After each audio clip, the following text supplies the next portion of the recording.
Madame, Monsieur, bonsoir. Lundi 30 décembre, je vous souhaite la bienvenue dans ce journal. Le président de la République, Ibrahim Boubacar Keïta, a reçu en audience cet après-midi l'émissaire du président mauritanien. Hassan Ould Eli était porteur des messages du président mauritanien à son homologue malien. Même si rien n'a filtré de ces échanges, l'on imagine que les deux personnalités ont fait le point de la situation sécuritaire dans la bande sahélo-saharienne. L'objectif des deux chefs d'État étant d'assurer la sécurité des populations dans cette zone. Nous poursuivons ce journal avec une audience au Conseil économique, social et culturel. Le président de la structure a reçu ce matin le comité exécutif du Conseil national de la jeunesse du Mali. La présentation du nouveau bureau du SNJ, constitué lors de son 4e congrès tenu à Caille, était au cœur des échanges. Le SNJ a également présenté son plan d'action pour la période 2014-2017. Le reportage de Rachel Tessougué. Le nouveau bureau du comité exécutif du Conseil national de la jeunesse du Mali est constitué de 27 membres pour un mandat de 3 ans. Pour la période 2014-2017, il prévoit d'initier plusieurs activités qui contribueront au développement de notre pays. L'axe de l'accompagnement des autorités dans le processus de réconciliation nationale, c'est un vaste chantier aujourd'hui.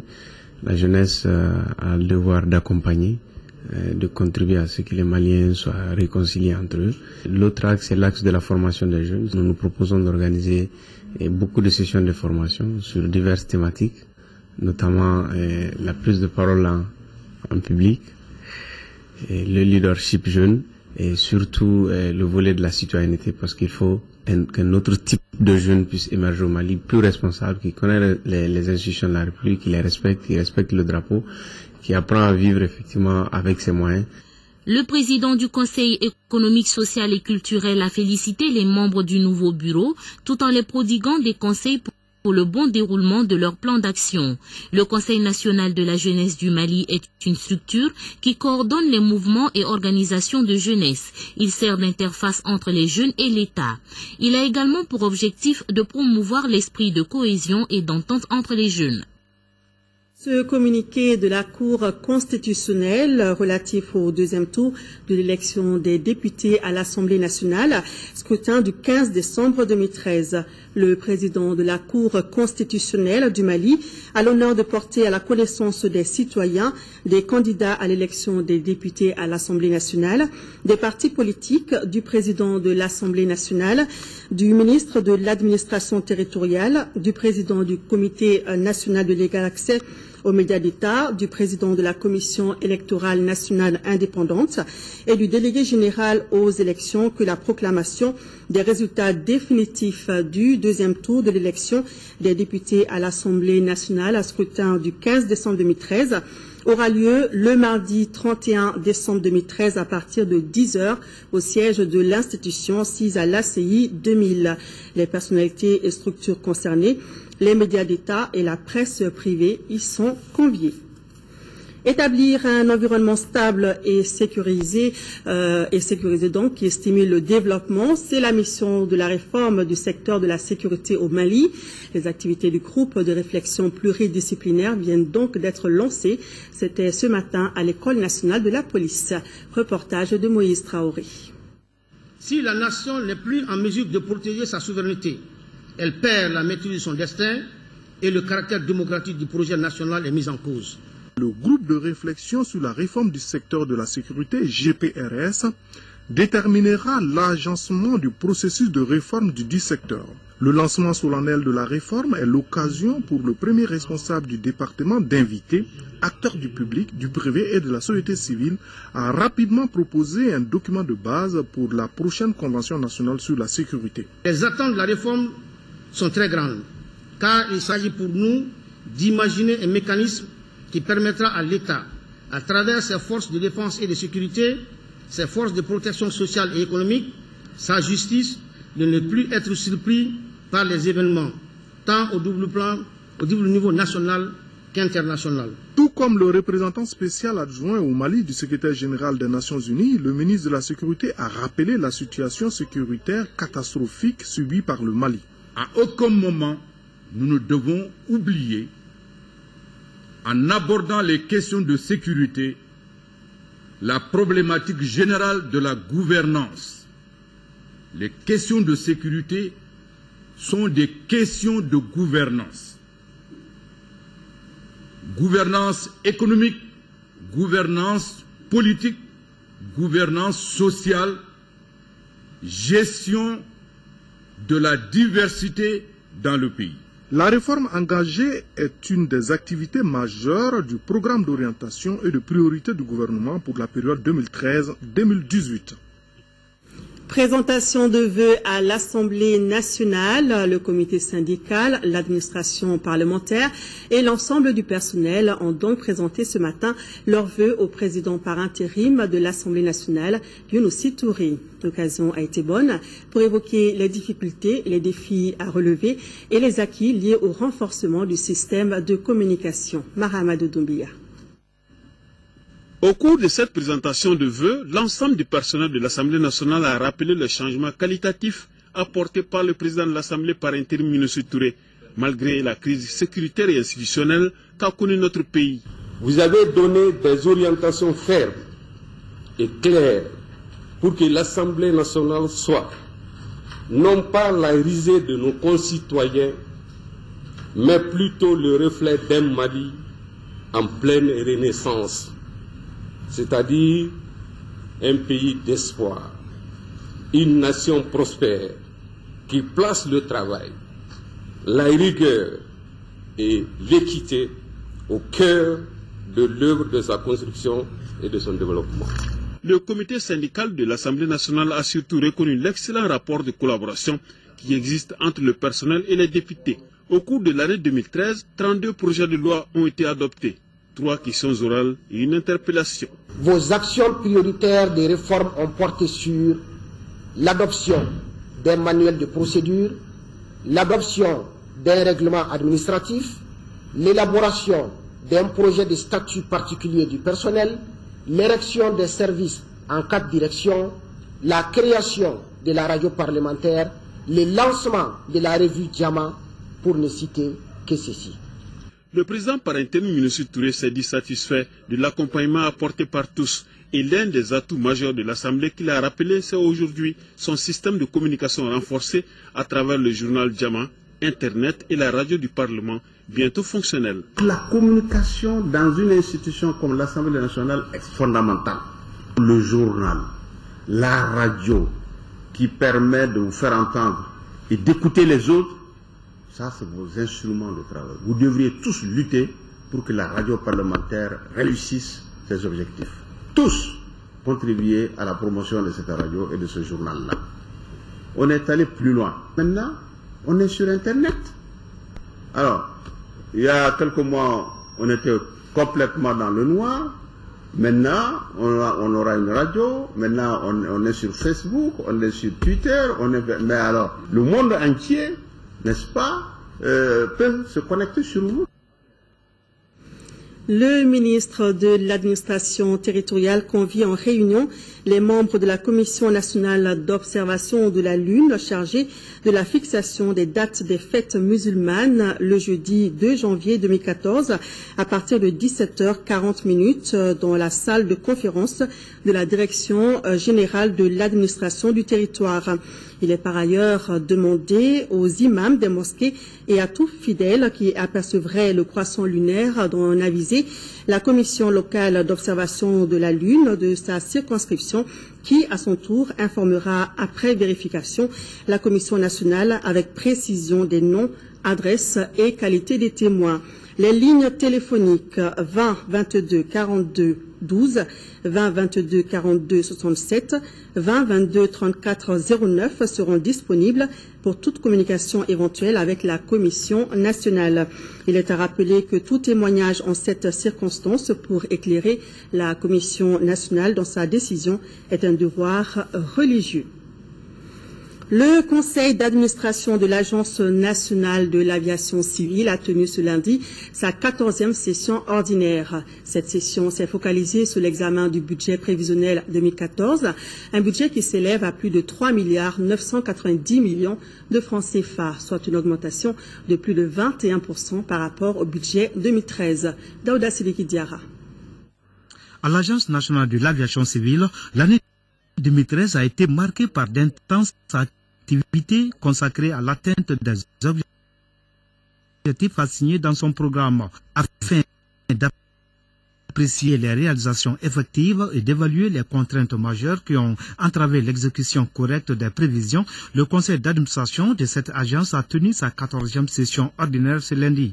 La présente session, consacrée principalement à l'examen du budget prévisionnel 2014, examinera auparavant le compte-rendu d'activité au 30 septembre 2013 et le programme d'activité de l'exercice 2014. S'agissant du projet de budget 2014 qui nous est soumis, il s'élève en recettes et en dépenses à la somme de 3,990 35 699 francs CFA, enregistrant ainsi une augmentation de 21,4% par rapport au budget de 2013. Ce programme d'activité s'inscrit dans le cadre de la poursuite des actions déjà entreprises par l'ANAC. Cela en vue d'atteindre les objectifs définis dans la politique aéronautique.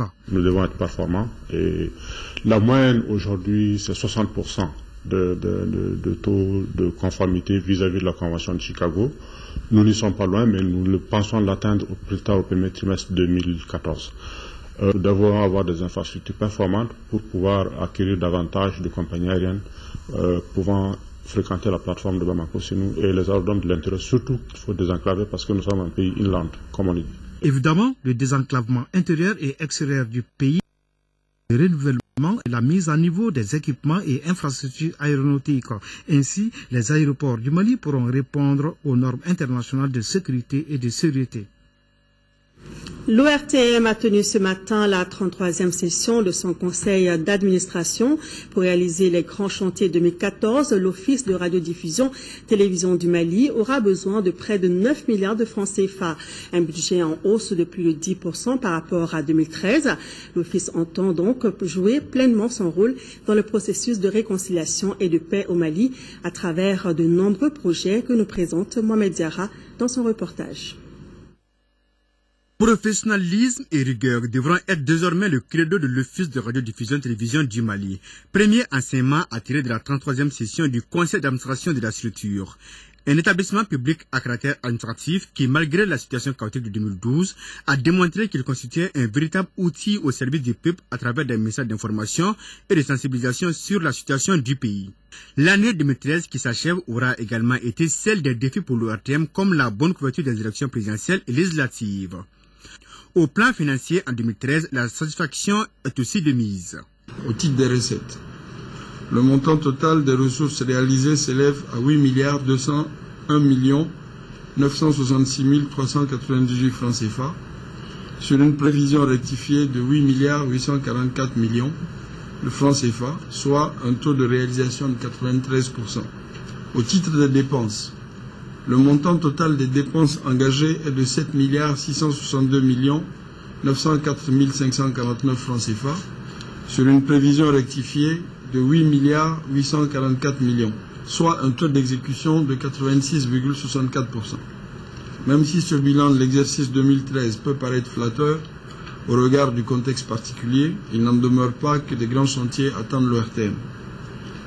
À l'image de toute la politique gouvernementale, celle relative à la communication place l'excellence des ressources humaines au centre. Cette excellence est d'autant plus exigée pour l'ORTM qu'elle est la première vitrine de notre pays partout dans le monde, comme le président de la République nous l'a si bien rappelé lors de sa présentation de vœux à la presse. Et pour cela, l'accent sera mis sur la qualité des ressources humaines.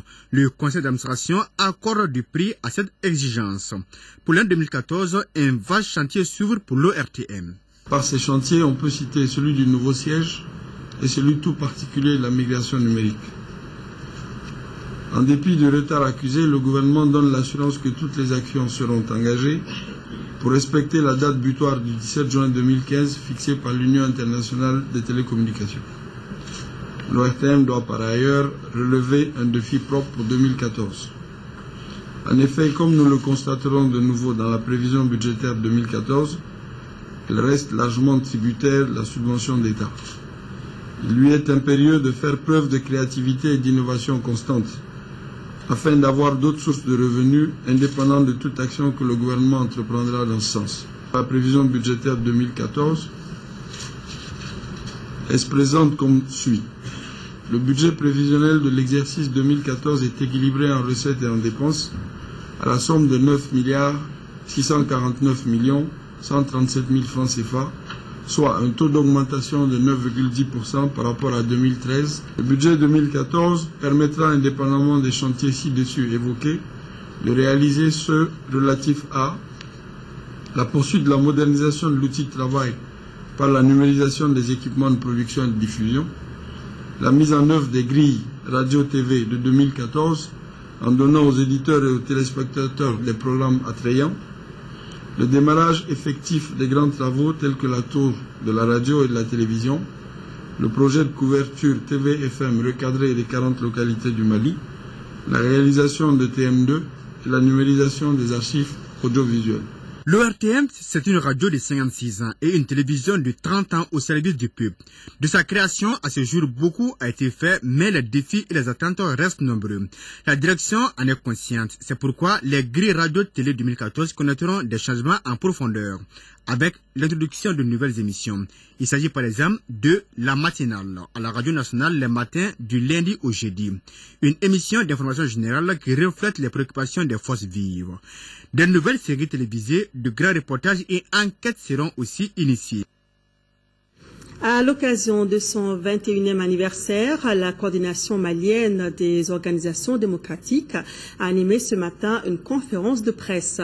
L'historique, le fonctionnement de la coordination et la gestion actuelle de la région de Kidal sont entre autres sujets au centre des débats. Agali Aguissa.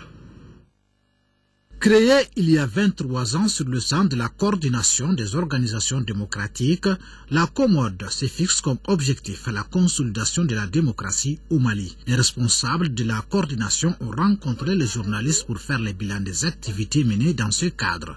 La date du 30 décembre a tout son sens. La COMOD a voulu commémorer le 23e anniversaire de la marche unitaire, point de départ de l'insurrection populaire ayant abouti à l'avènement du 26 mars 1991, ouvrant la porte à la démocratie pluraliste par une conférence débat sur les rébellions récurrentes de l'Adrar des Iforas et une marche de la place de la liberté à celle de l'indépendance. Fin 2011, 2012, il y a eu des activités intenses de la COMOD dans le cadre du collectif Ne touche pas à ma constitution. En 2012, la COMOD a pris contact avec les autorités de la transition pour le traitement judiciaire du dossier des personnes déguerpies de leur terrain. La coordination se dit reconnaissante à l'égard de tous les partenaires engagés dans la libération des zones maliennes occupées par des terroristes et autres groupes armés. La COMOD soutient toutes les actions visant l'exercice du pouvoir légitime. Le chef de l'État du Mali exprime l'opinion publique de son pays quand il dit « Pas d'ingérence étrangère dans la gestion des problèmes de la 8e région. Pas de négociation possible avec des groupes armés constituant une toute petite minorité dans l'Adrar et dans les 5e, 6e et 7e régions du Mali. » La COMOD s'inscrit dans toutes les actions de solidarité entre les mouvements démocratiques. La coordination regroupe aujourd'hui 14 organisations. Demain, 31 décembre, ce sera le dernier jour de l'an 2013. Ce dernier jour est l'occasion pour les Maliens de se retrouver pour fêter le passage à la nouvelle année. Et en général, chez les enfants, les jeux prennent le nom de pétard. Mais voilà, pour des raisons de sécurité, le gouvernement a, dans un communiqué, interdit l'utilisation des pétards sur toute l'étendue du territoire national. Alors, voyons dans ce dossier signé Khalida Tokone comment les marchands de pétards et autres citoyens ont accueilli cette décision. Cette année, tout comme l'année dernière, les autorités maliennes ont interdit l'utilisation des pétards et feux d'artifice pour les fêtes de fin d'année sur toute l'étendue du territoire national. Au grand marché de Bamako, la nouvelle bouleverse les marchands de pétards.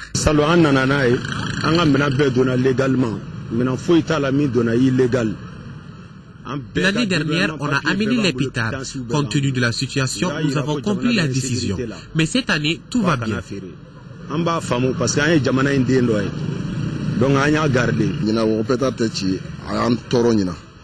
Vraiment, cette décision nous bouleverse. L'année dernière, on a compris. Mais l'État a pris l'argent des dédouanements. Donc, cette année, on doit pouvoir vendre. Généralement, ce sont les jeunes qui utilisent les pétards pendant les fêtes et certains approuvent cette décision. Jusqu'à présent, le pays n'est pas stable. Interdire les pétards est une bonne décision. Mais si on pouvait rembourser les marchands de pétards, c'est une bonne chose. Ça, c'est une bonne décision venant des autorités, parce que les pétards provoquent beaucoup de dégâts.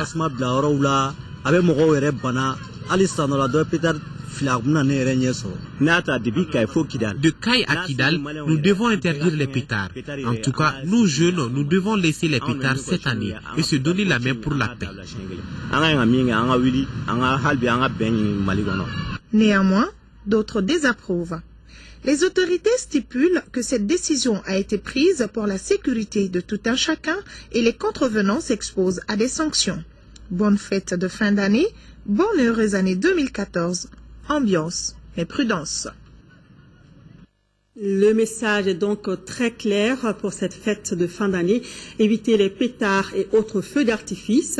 Les utilisateurs de ces explosifs s'exposeront à des sanctions. Ainsi, on a décidé le gouvernement afin de préserver la quiétude et la sécurité des populations. Et la Direction générale de la police nationale s'engage à veiller à l'application stricte de la mesure. Un dispositif sera déployé dans les quartiers pour traquer les contrevenants. Pour en savoir plus, suivez ce reportage de Bourama Traoré. C'est une tradition bien établie au Mali. Entendez là l'utilisation des pétards et autres feux d'artifice pour marquer le passage d'une année. Ces mini-bombes au bruit assourdissant se confondent souvent avec les vraies armes à feu. On comprend alors la décision du gouvernement d'interdire l'utilisation des pétards et autres feux d'artifice pour la deuxième année consécutive. Une décision motivée également par la situation sécuritaire du pays. C'est une mesure d'ordre public. Nous voulons garder à la fin de l'année son caractère festif. Et nous voulons aussi que cela se passe dans les meilleures conditions. N'y ajoutons pas la pollution sonore que les pétards provoquent. Nous prenons cette mesure pour éviter de gâcher la fête pour nos concitoyens.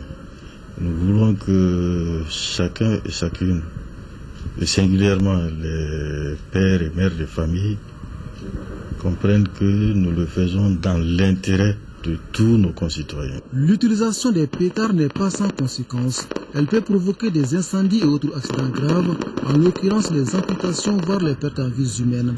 Des raisons suffisantes pour interdire ces explosifs, et tout contrevenant s'expose à des sanctions. Nous nous donnerons les moyens de sévir contre les contrevenants et les récalcitrants. Nous restons dans le domaine de la contravention, mais je puis vous assurer que la loi prévoit le cumul de contraventions. Quand on arrête 5 enfants d'une même famille, 5 enfants multipliés par l'amende, ça me semble suffisamment dissuasif. Je veux en rester là. Chacun aura la faculté de comprendre ce que je veux dire. Seul bémol, des dizaines de millions de francs CFA sont investis chaque année par les commerçants dans l'importation des pétards et autres feux d'artifice. À la Direction générale de la police nationale, le choix est vite fait. La sécurité des populations d'abord. La sécurité, naturellement, n'a pas de prix. Qu'est-ce que c'est que des dizaines de millions devant une vie gâchée, une vie de jeunes garçons? Mon choix est très clair. Je veux préserver des vies. Chacun savait qu'il y avait une interdiction. Chacun devait s'assurer que cette interdiction est levée ou sera levée. J'ai fait mon choix, c'est le choix de la sécurité. Le message est très clair. Invitation donc aux utilisateurs des pétards et autres feux d'artifice au respect de la mesure prise afin d'éviter toute surprise désagréable. Comme l'a dit tout à l'heure, Kadidia Toukoné, ambiance mais prudence. Pour cette fête de fin d'année, comme tous les ans, la volaille reste la matière la plus prisée. Tout à l'heure, nous vous proposerons le dossier de Fatoumata Koné, qui a donc sillonné quelques marchés de la capitale. En attendant, nous allons à Kidal, où 350 déplacés de la région qui ont rejoint le Bercail vont commencer l'année 2014, en tout cas de manière festive. Ils viennent de bénéficier des vivres et autres dons d'une valeur de 15 millions de francs CFA, un geste de l'ONG Solidarité pour le Sahel et son partenaire, le PIDRK, l'opération de distribution avec Timoko Sagara. Plus de 350 déplacés revenus à Kidal ont la joie au cœur en ce début d'année 2014. Ils vont bénéficier de vivres et des non-vivres composés d'huile, des ustensiles de cuisine, du lait, des couvertures, des seaux, des sacs de semoule et des kits pour le lavage des mains au savon. Je suis trop content. Je les remercie beaucoup. Vraiment aujourd'hui, je suis bénéficiaire, donc je suis très content. C'est vraiment le moment parce qu'on assiste les gens au moment où ils en ont besoin. On souhaite vraiment à ce qu'elle continue sa contribution toujours pour la population vulnérable. Vraiment. Cette opération ainsi lancée à Kidal couvre toutes les 11 communes de la région. L'œuvre a coûté au PIDRK plus de 15 millions de francs CFA. Sa mise en œuvre est assurée par Solisa, Solidarité pour le Sahel. La sélection a été très difficile. Il y a beaucoup de retournés des pauvres et puis on cherche les plus pauvres des pauvres. Donc ça, c'est la condition pour avoir une ration, donc il faut être parmi les plus pauvres. Au cours de cette cérémonie, une séance de démonstration de lavage des mains au savon a été faite pour la promotion de l'hygiène dans les familles. Cette distribution, ça coïncide avec le froid, ça coïncide avec une période de soudure. Vraiment, les gestes, il est louable à plus d'un titre. Les élus, tout comme les bénéficiaires, souhaitent la multiplication de telles actions humanitaires afin de soulager les personnes démunies de Kidal. Le regroupement de jeunes pour la promotion de la paix au Mali vient de récompenser le shérif de Nioro, Chekna Amoula, pour ses actions en faveur du retour de la paix et de la stabilité au Mali. Le regroupement vient donc de lui remettre une attestation de reconnaissance. C'était le week-end dernier à Nioro du Sahel, en présence de nombreuses personnalités, compte rendu de notre correspondant Moussa Diakité. Notre pays vient de traverser des moments les plus difficiles de son histoire. La forte implication des personnes de bonne volonté, surtout des religieux, a permis au pays de retrouver ses valeurs. Le shérif de Nioro, Mohamed Ould Chekna Aïdara Dimbouye, de par son patriotisme et ses nombreuses démarches entreprises pendant la crise, se place parmi ces personnes. C'est pour que les générations futures se mettent en tête que rien ne vaut l'amour de son pays, qu'on doit se battre jusqu'au bout pour son pays. C'est un exemple que Bouye Aïdara nous a montré. Il s'agissait alors, au cours de cette cérémonie de remise d'attestation, certes modeste, mais pleine de signification, de récompenser les bienfaits de ce grand religieux à travers une attestation symbolique et de faire des bénédictions pour une paix durable au Mali. Donc nous sommes très contents et la famille chérifane est très contente et remercie beaucoup ces jeunes pour leur initiative. Pour la circonstance, des responsables du regroupement des jeunes pour la paix au Mali et du regroupement des leaders spirituels musulmans avaient effectué le déplacement. Tous ont salué les démarches entreprises par l'homme avant de lui remettre gracieusement une attestation au nom de tous les religieux du Mali. Retour à Bamako, l'ONG SECO a organisé ce matin une conférence de presse sur la problématique de la gestion des déchets solides. C'est à travers une projection intitulée Bamako et Koulikoro en attendant Noumobougou que les débats ont été lancés. Cette conférence fait suite au constat d'insalubrité croissant dans nos villes. Youssouf Diakité. Bamako est sale. Voilà le constat dégagé par l'organisation non gouvernementale SECO-ONG. Pour partager cette problématique, elle a regroupé à son siège les hommes des médias pour attirer une fois de plus l'attention de tous les segments concernés par la question. Là, il faut citer les décideurs, les populations et les partenaires techniques et financiers, ensemble pour trouver des solutions concrètes. Bamako s'agrandit énormément. Et en termes de production de déchets, les chiffres dont nous disposons sont effarants. Et moins d'un tiers de la production de déchets journalière du Mali est ramassée et collectée. Le dépôt final de Numumbougou doit tout de suite être appuyé par d'autres initiatives de dépôts finaux. Parce que Numumbougou, je vous dis encore, risque d'être caduque dans 3 ans. Au centre des débats, plusieurs questions sont soulevées. Les constats d'insalubrité croissant dans les centres urbains, la faible mise en œuvre de la politique nationale d'assainissement, l'incivisme grandissant des populations, la désorganisation des structures en charge du secteur et la faible mobilisation des ressources financières. Autant de questions qui nécessitent la conjugaison des efforts en vue de relever les défis liés à la problématique de la gestion des déchets solides, interpellent les responsables de SECO ONG. Les acteurs semenciers sont en conclave depuis ce matin ici à Bamako. Ils entendent évaluer les besoins en semences de qualité des cultures vivrières du Mali pour les 5 ans à venir. La rencontre de 2 jours, qui a recoupé une quarantaine de spécialistes, est organisée par le programme semencier d'Afrique de l'Ouest. Batraori. À en croire les spécialistes sémenciers, l'amélioration de la production agricole dépend en partie de la qualité des semences. Ce cadre d'échange vise à élargir le taux de disponibilité des semences de qualité de 12 à 25%. En clair, le choix des semences sélectionnées est incontournable aujourd'hui pour accroître la production agricole. La semence, c'est l'intrant agricole le plus important. Il faut d'abord que la variété ait été prouvée en station, puis en milieu paysan, homologuée au niveau du pays ou dans la sous-région.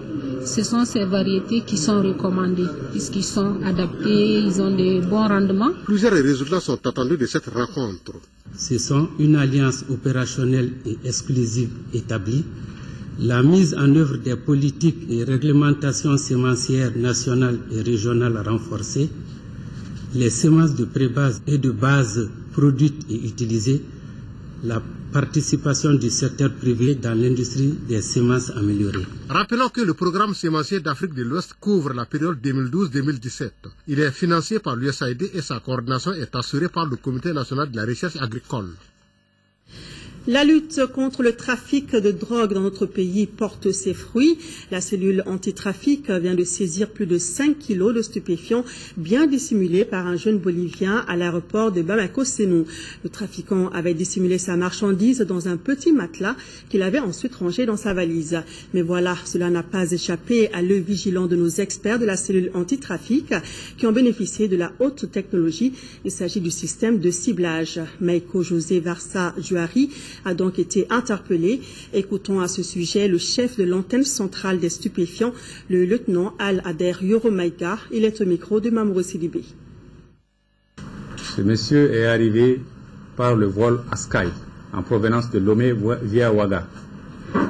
Donc il a été interpellé par mes services et suivant un ciblage interpellé, il a été conduit dans nos locaux avec ses bagages.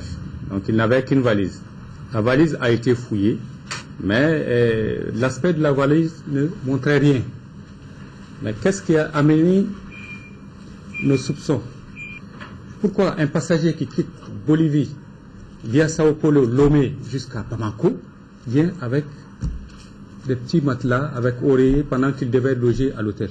Nous avons commencé à déchirer pour voir ce qu'il y a dans les oreillers. Là, on s'est rendu compte qu'il y a une petite couche tout autour, une couche blanchâtre qui était imbibée dans une matière, et on a procédé immédiatement au test. Après le test était déjà positif à la cocaïne, ce qui nous a amené à fouiller la valise, à déchirer les côtés latéraux pour voir effectivement dans ces côtés latéraux aussi, il y avait la même matière. Et tout ce qui était dans la valise, dans toutes ces matières, dans tout ce que vous voyez là, il y avait cette matière-là qui était enduit du produit. Parlons à présent sport football. Henri Kasperzak a signé ce lundi son contrat de sélectionneur de l'équipe nationale de football et se doit de qualifier les Aigles et faire mieux à la CAN 2015. Kalifana Montraori. Henri Kasperzak veut bien franchir un nouveau palier avec les Aigles du Mali. 12 ans après une première expérience de 4 mois au Mali et une 4e place à la CAN 2002, le technicien polonais garde de très bons souvenirs et se fixe désormais de nouveaux objectifs. mes ambitions qui correspondent un petit peu avec les ambitions de la fédération. Et aussi, je crois que fidèles supporters aussi des Maliens qui ont certainement aussi un appétit à aller plus loin, parce que bon, les 3e places, 4e places, bon, ils sont habitués à faire à chaque fois pendant une compétition importante africaine. Mais bon, maintenant, c'est vrai qu'on est parti un peu plus loin, on a fixé un objectif.